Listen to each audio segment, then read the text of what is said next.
The one that sticks out in my mind the absolute most was Justin, I assume you remember the Arby's mac and cheese incident, do you not?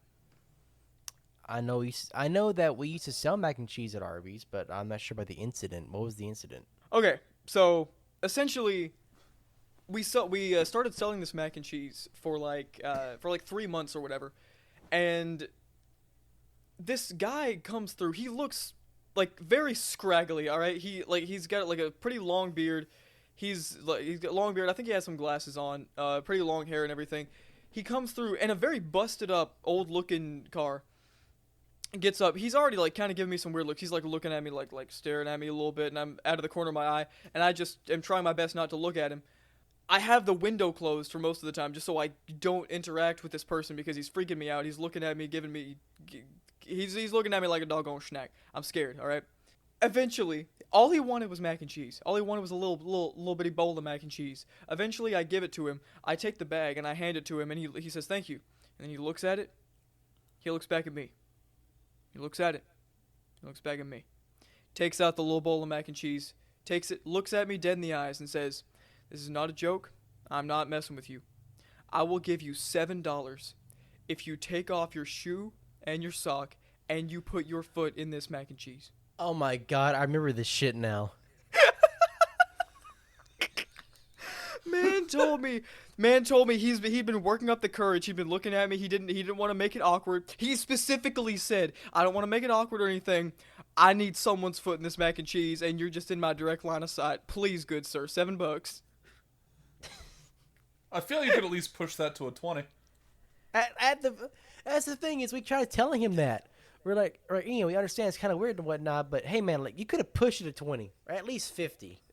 No, like I'm not going to entertain this man. Everyone there was like, yeah, I mean it's weird, but like I mean, get some money out of it. I am not becoming a mac and cheese foot whore. Okay, I refuse. I don't need money that bad. A mac and cheese foot whore. The fact that he lowballed you that hard that he thought that you would just break a fucking law.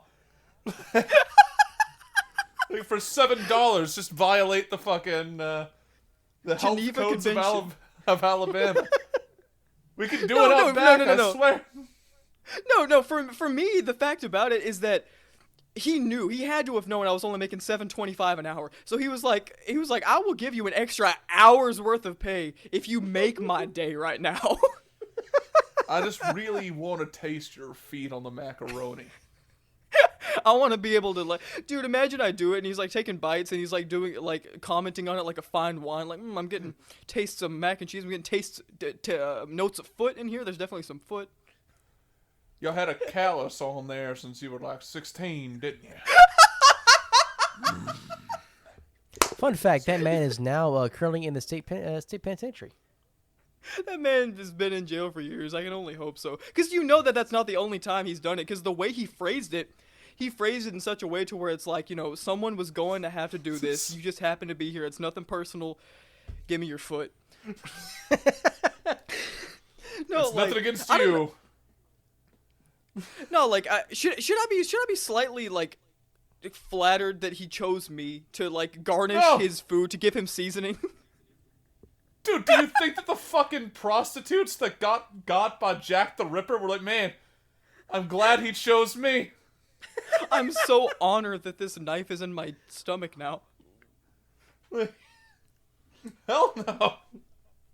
Oh my god. No, that was terrible. That was a great one. No, I'm really glad that story won't die with me. I'm glad that story's on the internet forever now. So anyway,